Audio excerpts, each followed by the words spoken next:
Coucou ma famille, bonjour, bonjour, bonsoir, bonjour, bonsoir.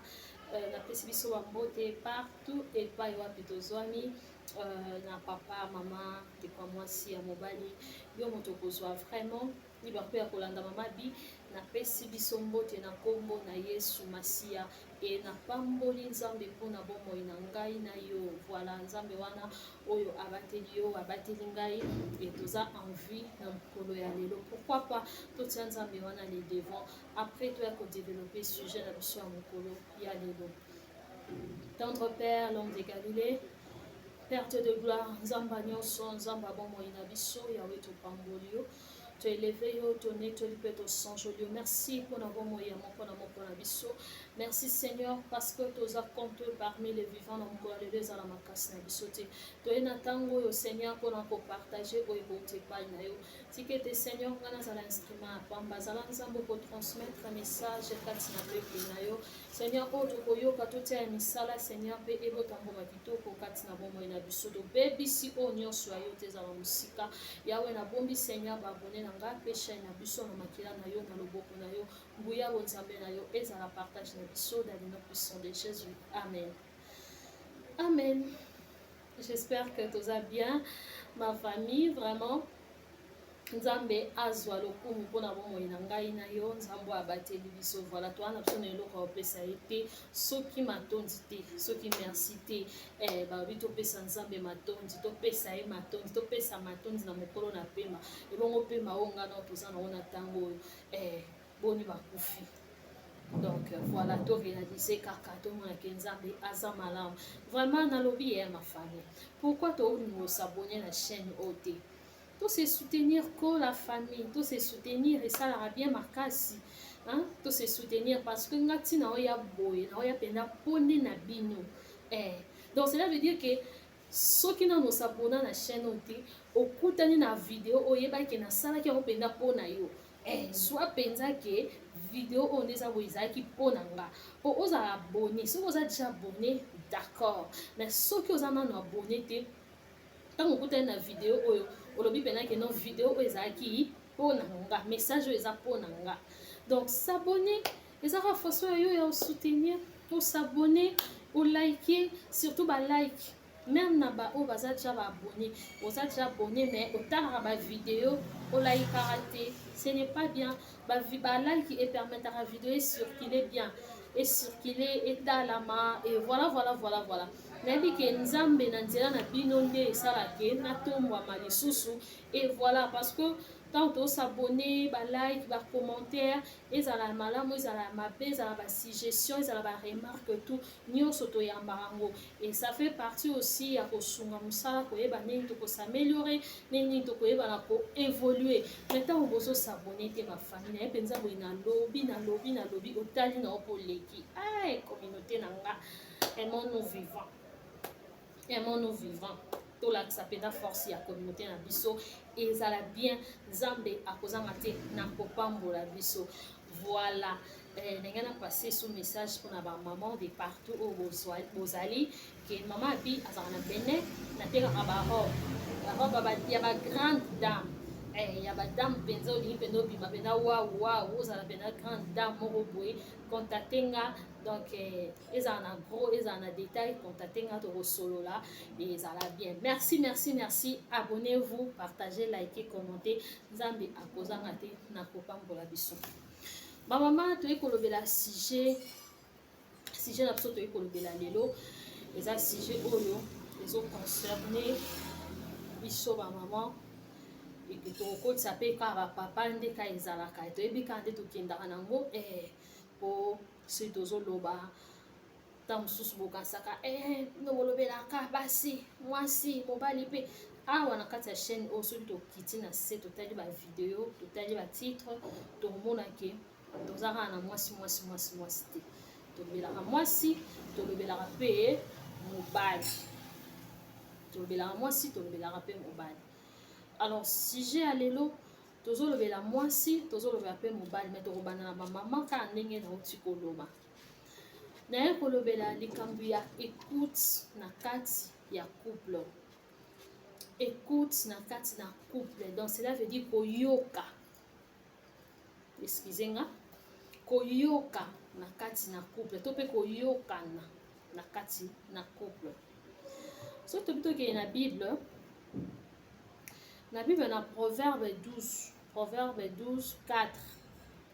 So oza na Bible no na ndako otangi, oza nango place ovandi wana otangi. Proverbe 12, 4. Bible ezobisa biso nini? Bible ezobisa biso que une femme vertueuse est la couronne de son mari. Yango yo, une femme vertueuse est la couronne de son mari. Mais celle qui fait honte, une femme vertueuse est la couronne de son mari. Mais celle qui fait honte est comme les caries dans ses os. Ah maman, est-ce que vous qui pensez likambo wana bien? Na éviter ceux qui ont déjà versé wana, topé lelo ezambala no ya liboso ya koyoka versé wana. Nzambe azwa lokumu na nyonso. Donc une femme vertueuse, Proverbe 12, 4 ebiso, une femme vertueuse est la couronne de son mari, mais celle qui fait honte est comme le carré dans ses os. Femme vertueuse en haut tozoyoka. Toyebi biso nyonso, histoire à femme vertueuse na Proverbe 31 kuna de 1 à 10. 1 à 31 je crois. Esika oyo bazolobela femme vertueuse na Proverbe 31. Donc tomona ba qualité, tomona ba éloge oyo mobali oyo asopela mwasi na ye, aloba oyo akoka koloba pona mwasi na ye. Pona mwasi na ye, la femme vertueuse azalaki ndenge nini, abandaki ko se comporter ndenge nini, ndenge nini, tomona biso nyonso. Soki na otanga yango te, kende kotanga kaka na Proverbe wana na 31 banda liko ne bande kita na se okomona histoire wana. Na kolobela écoute, mais pourquoi na pesi verset oyo? Parce que na kati na libala tolobara toujours que moi si faut en écoute, faut ka mobali na mingi ke bato libanda. Moi si faut ka mobali na yo ke bato libanda. Mobali pe azape na rôle, mobali pe azape na part wana bien sûr. Que tant moi ça zoka mobali pe fa yo ka mwasi. Pourquoi mobali fa yo ka mwasi? Parce que moi ça aide à mobali. Moi ça aide ya mobali. Tant Nzambe alobaki que il n'est pas bon que l'homme soit seul, na ça il est semblable ou à cause la pembeni na ye. Ce que mutu ba saleli yo est semblable na yo. Comment yo yoka eti? Il faut yoka e kaka. Voilà. Mais sikoyo mwasi yango oyo mobali akoyoka aza quel genre ya femme? Aza mwasi nini? Mwasi ya ndenge nini? Nde ye wana tolobeli na Proverbe 12, 4. Une femme vertueuse, celle qui est la couronne pour son mari. Celle qui est la couronne pour son mari. Aza mwasi asa ka solité. Maman, lelo ngai na yo peut-être to zwango luté ya ovanda na mama blanche te o otika biso. To liana ete, to tambola te, to vanda te, to yebana te. Mais totangisaki bapinzoli koyoka sango ya liwa ya servante de Dieu oyo. Pourquoi tolelaki? Pourquoi sango oyo est choqué le monde entier, est choqué bato, est choqué biso? Pourquoi? Parce que toyoka toujours mobali na ye koloba bolamu ya mwasi oyo. Toyoka toujours mobali na ye kopesa ba éloge ya mwasi oyo. Wana olobela femme vertueuse te, non pe c'est exemple ya mama blanche. Pas ototika biso. Toyoka toujours papa Marcelo koloba bolamu ya mwasi na ye. Comment cette femme, elle était une soutien pour son mari. Azalaki épaule. Azalaki n'habite na lobango pe escalier pour na mobile na ye. Azalaki béton, azalaki to ebite ba kombo nini o to koloba o mwasi wana azalaki. Oyo mobile na ye abandaki ko témoigner chaque fois devant bato. Parce que même ezana bato ebele oyo lelo bayoki sango wana bakiti Congo mpona kolela mwasi na peut-être mpe bamona ye te bavanda na ye basola na ye te mais juste kaka partir ya mobali na ye batémoignage bamaloba exemple ya kitoko batémoignage ya malamu oyo mobali na ye abandaki kopesa bato mpona mwasi na ye yango etoucha bato tomona mpenza ke wi e tomona mpe mwasi wana na makambo ya busoba te na makambo ya boye te to tomona mpenza ke non azala mpenza mwasi mpe azala mama mpona bana na ye mpe mpona ministère ye wana nde femme vertueuse oyo tozolobela lelo mwasi oyo aza couronne ya mobali na ye tomona lelo na mokili balobaka ke derrière un grand homme se cache une grande dame. Derrière un grand homme, si on a un grand homme, on est un papa Marcelo, on est continue comme on est parce que Azali, tu vas dire comment on a une grande dame, on a caché d'ailleurs. Mais abandai ko bomba, abandai ko témoigner toujours. Yango wana, to ye wana, oyazali femme vertueuse plutôt. Mwasi oyo aza couronne ya mobali na ye sikoyo yebisanga mwasi ya ndenge wana eske mobali akozanga koyoka ye parce que ti mobali na ye abandaki kotémoigner bongo c'est parce que abandaki koyoka ye donc cela veut dire que likambo ekozala boye mwasi apesi ya vie na ye to mpe asoli na mobali na ye apartage na mobali na ye ayebisi mobali mpe akei asali mpe amoni nini réussite. C'est ça une femme qui est la couronne de son mari. Est-ce que ngai na yo lelo toza ba couronne ya mibali na biso mama yo ozolanda nga est-ce que ça couronne ya mobali na yo oyo mobali na yo akotelema mpenza lelo na miso ya bato ke atémoigner mpenza ke non atémoigner alobi ma femme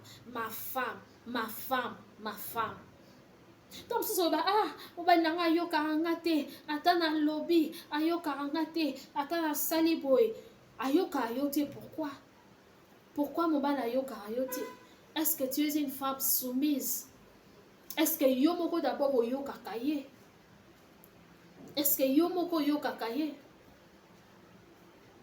La femme vertueuse est la couronne de son mari. Mais celle qui fait honte eza nini? Honte eza mwasi oyo aimiliaka mobali ne devant bato.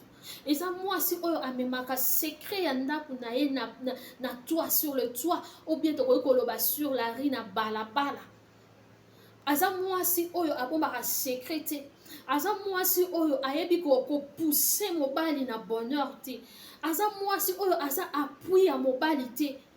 Asa mwasi oyo pona ye makama mobali na ye ekipaka ye te alingaka même pas kokota na vision ya mobali na ye mobali azala serviteur de Dieu te chaque homme aza na vision moko oyo aza nango kati na ye alors tant que yo ye en tant que aide cela veut dire que il faut s'intégrer na kati ya vision wana po ozala aide ya malamu po oyeba sikoyo ndenge nini ya kopousser mobali na yo to pe ya kotirer ye vers le haut. C'est ça une femme vertueuse, celle qui est la couronne de son mari. Couronne autour les arrêtés que couronne autour mon arabalade ce qui est en or, ce qui est en argent et ce qui est en nini couronne. Oui, et ça couronne to la et la que motoyo à réussir topé roi choses comme ça to ebinenge c'est pas ça. Mais si koyo couronne autour les couronne OK tant mobile wana bozomona un grand homme boye ba penza que il se cache une grande dame derrière cet homme. Cette dame-là, oya poussaka mobali na ye na makambo ya malamu. Parce que réussite ya foyer, ça dépend pas seulement de l'homme, mais de l'homme et la femme. Et surtout quelle femme? C'est cette femme-là qui est la couronne de son mari.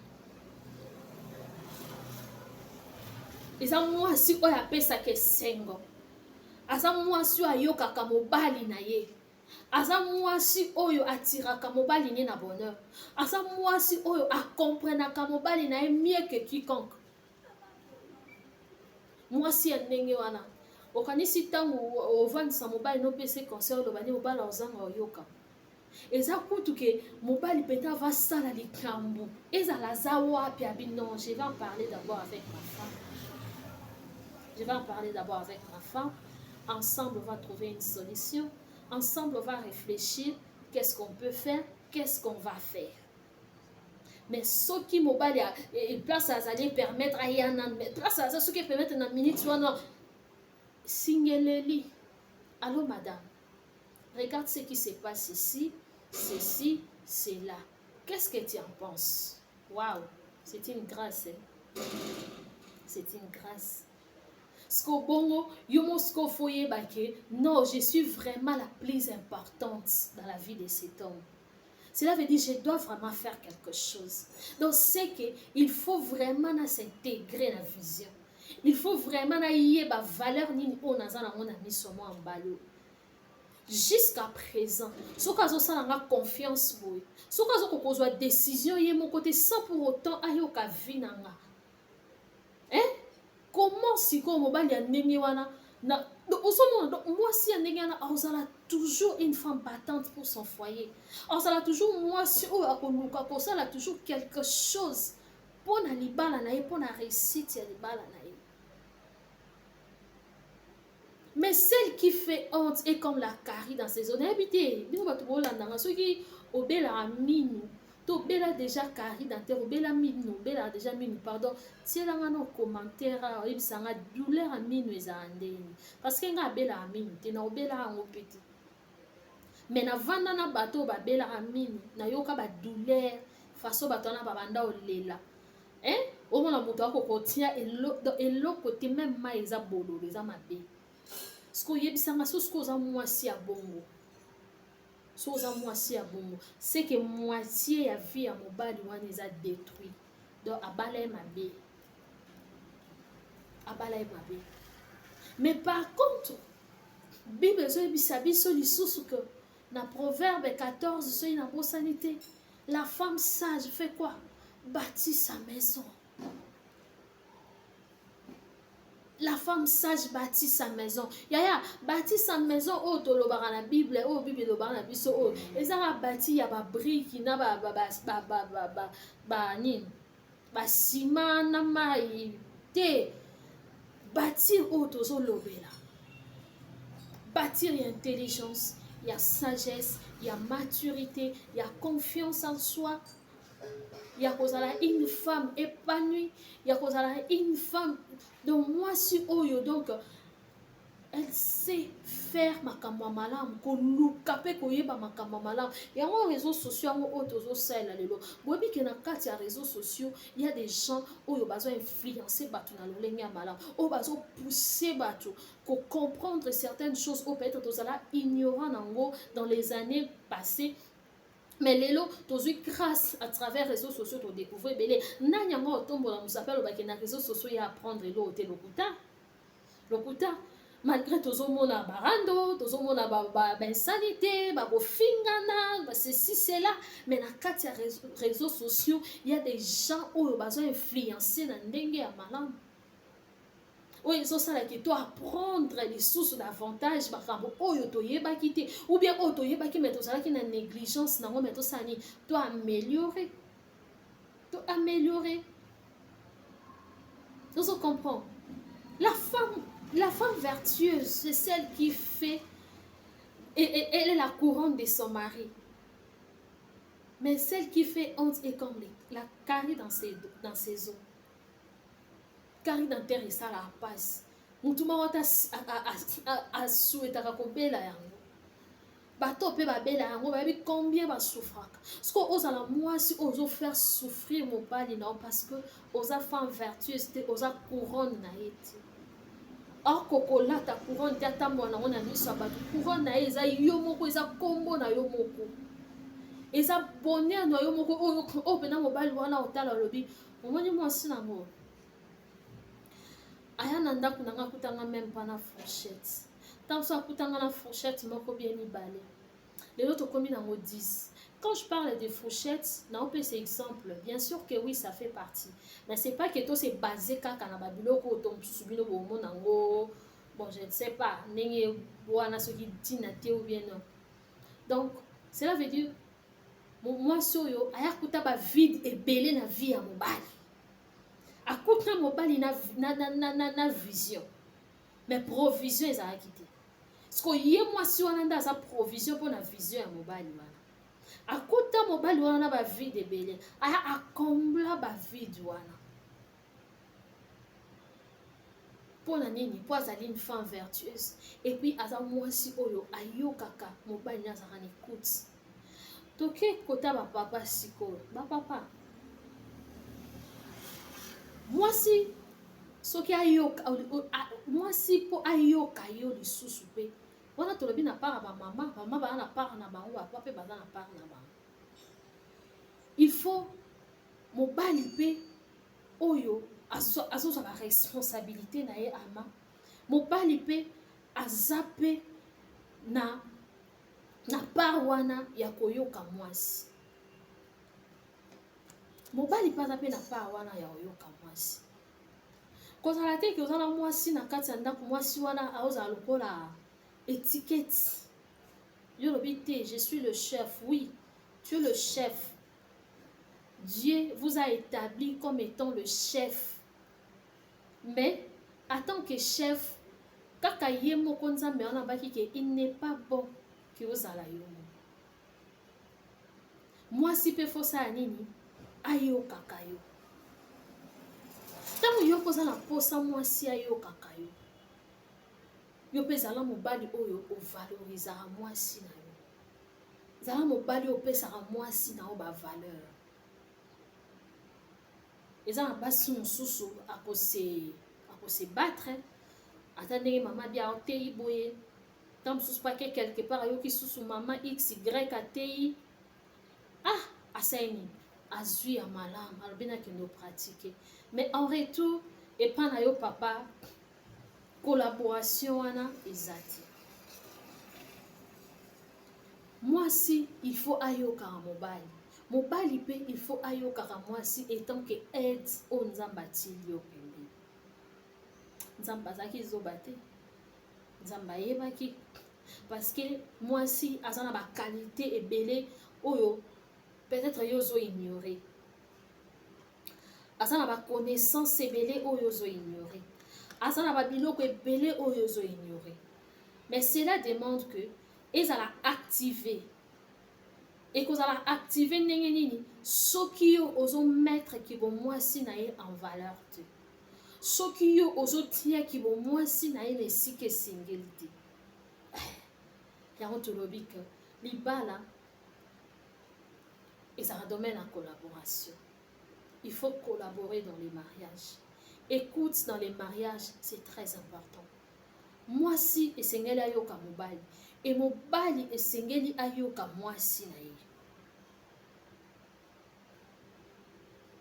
Mwasi oyo aza femme vertueuse aza mwasi aza courant na mobali mwasi aza courant na mobali na ye mwasi asalaka esengo aza mwasi asalaka esengo mobali na ye aza mwasi oyo ye akuti vision alobi vision nini mobali oyo aza nango tout déjà eza lokwa place tokenda ata soki école moko boye ntango tobanda kotanga oki obanda classe sika ou bien bana mike nde tomonaka boke place moko boye omona na ndako azaka mobulu azaka pena trop de mouvement mais une fois arrivé quelque part on constate que mwana aza na calme mwana aza na calme azo étudier nanu azo étudier na terrain a place yango eza ndeni est-ce que bata age nanga baza bomonaka bana nde basala après une fois qu'il a étudié terrain moni à la scène activé c'est la même chose eza ndenge moko.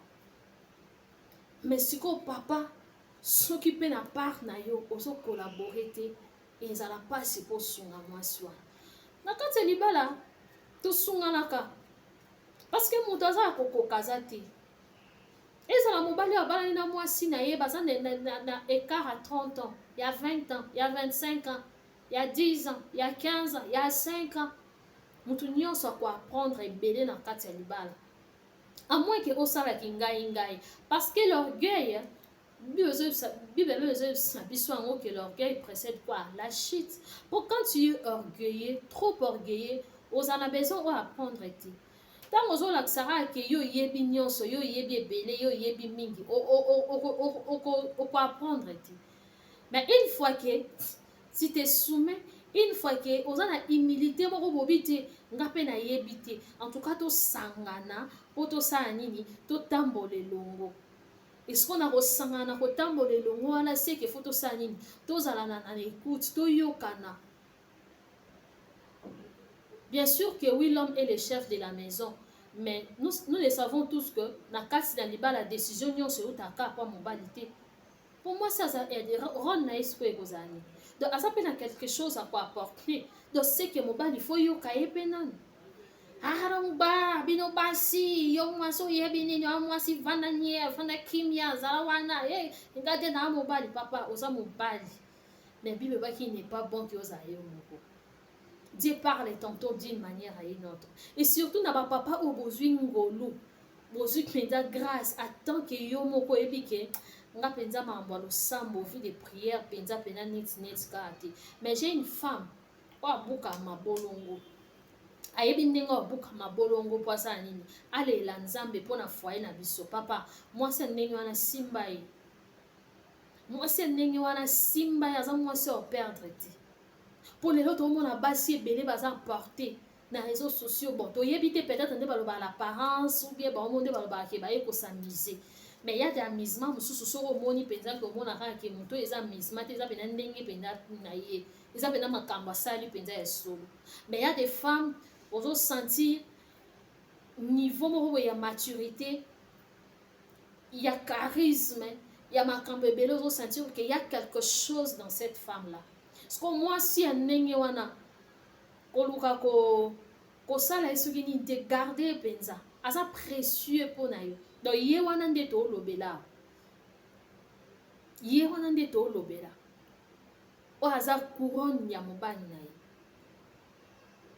ozwi ngolu ya kokuta et même si yo mpo osambelaka papa nayebi kaka teke na bapapa oyo basambelaka mpenza te même si yo mpo osambelaka mais oyebi ke vie de prière mpena ya mwasi na yo mpenza evanda mwasi ya ndenge wana papa tikelaka ye temps parce que nzambe asololaka na mwasi mingi mpe asololaka na ye mingi parce que ntango yo oza wana mpo ozoyoka ye te opesa ye temps te eza pasi parce que eza na makambo ebele oyo mwasi asala mobala kosala te eza ndenge nzambe asalela mokili na ye alors ntango oza na mwasi oyebi ke na nzela mwasi oyo nde nga fona mata na nzela mwasi oyo nde epuis ndenge ase comportaka bien sûr parce que eza na mwasi nyonso te ka nde toti oloba na début donc c'est que il faut sala nini osimba mpenza mwasi wana malamu koluka te koperdre mwasi wana. Écoute na kati na couple c'est très important mwasi comme mobali yango nalobi ke mwasi oyo mobali akoyoka fo azala ndenge nini epuis mobali oyo mwasi akoyoka fo azala ndenge nini c'est ça vice versa eza te mwasi moko boye ya makambo ya buzoba ya bapetage ya makambo n'importe quoi ngam na lobby surtout basi oyo bolingaka kolakisa neti ke na kati ya couple na oyo nde moto ozalaka na autorité ozalaka femme autorité yaya ne trompez-vous libala ezalaka elengi so mobali nde aza mobali yo mwasi olongoli jipe okoma olata pantalon ma chérie wana eza su libala te elengi ya libala eza su wana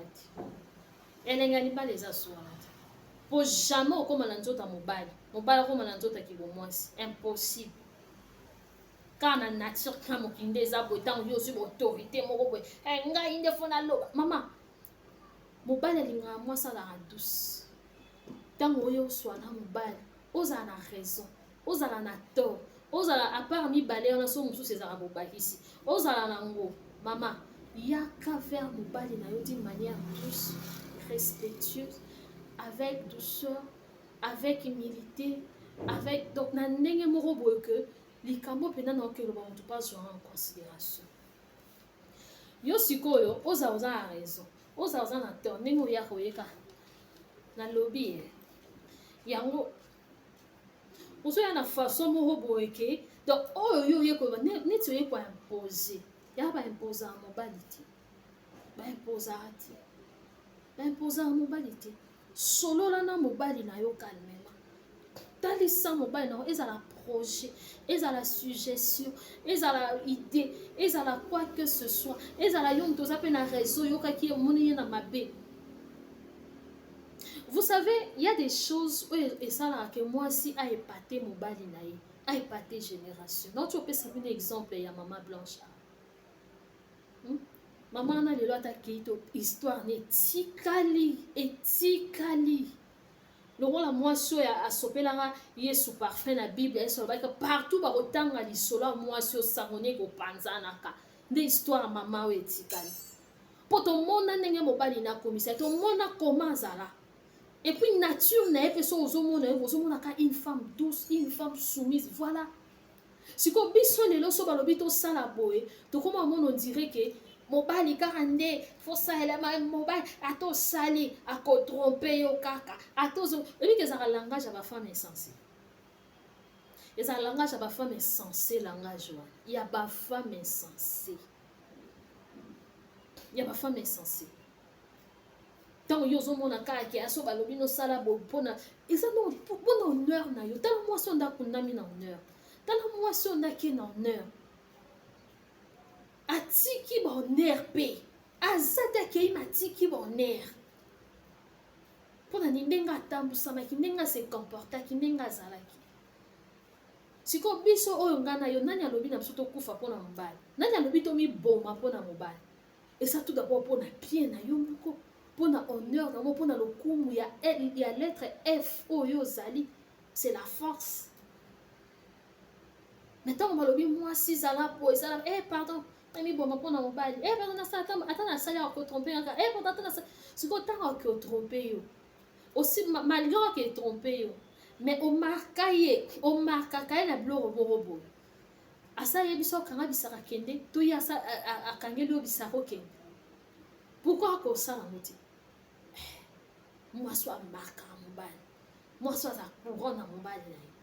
Parce que ils ont mis bali mosusu même bana ba kenda témoigner bola mo basi na ba pa o ba kenda wa et non yeb sabi akebena ma femme mais a trompé ayebi basaka batu basaka banyama te ba yeba mamba salaka ayebaka parce que yo pe moi si soko je parle na ya responsabilité to sale lo côté maman nanga ils en passe ba papa ba maman. Écoute na kati ya couple, c'est très important. Mwasi yoka mobali na yo, mobali yoka mwasi na yo, et mwasi nini mobali oyoka, mobali nini ope mwasi oyoka. Voilà. Boza ka teke boza na couple mo boza ka bato mo mema na kibudi ka lokwa soki nini, boza couple sans ambition, couple sans projet, couple sans nini, couple dans ta sala ma na ena ndenge na yo. Équilibre ezati, harmonie ya couple ezati, goût elenga libala ya couple ezati. Kwani oyoka mninga te opa yoka mninga te liya tika na kwa na ye patika na kwa siko na katikati ya na vide wana prince wana balabala munene botika na botika lina diable kwa ya rôder a détruire vino bien kititi na bana bien faut s'en écoute wana ezala accompagner na dialogue tant na couple bozo so tant ko solo la ya ko partager wa bino dialogue ezalaka sobo bandi mu comprendre faut écouter ti bo simisa mu comprendre faut écouter moko ka faut écouter mu comprendre ou bien bino mi bale bokoti si mu comprendre ale makambo esani baby bo super compromis ya bien te bo ebi pe nini te loko ni bo solo la ke loko ni bo retenir loko ni bo se puis te dialogue ça peut force à couple. Bozo dialoguer, bozo partager, bozo yokana, bozo se faire comprendre, bozo ko de intimité, bozo de sabolingo, bozo de harmonie, couple na bino zo aller épanouir. Mais ceux qui bino bilo kwana nyonso bosala ngoti. Les passe. Vraiment ma famille na bi ke message o ko sunga papa moko, maman moko pe couple moko et lokumu ezonga ka epanzambe. Abonnez-vous, partagez, commentez, likez. Ngana biso na bino tokutani prochainement pour la numéro 6. Bye bye. Merci beaucoup.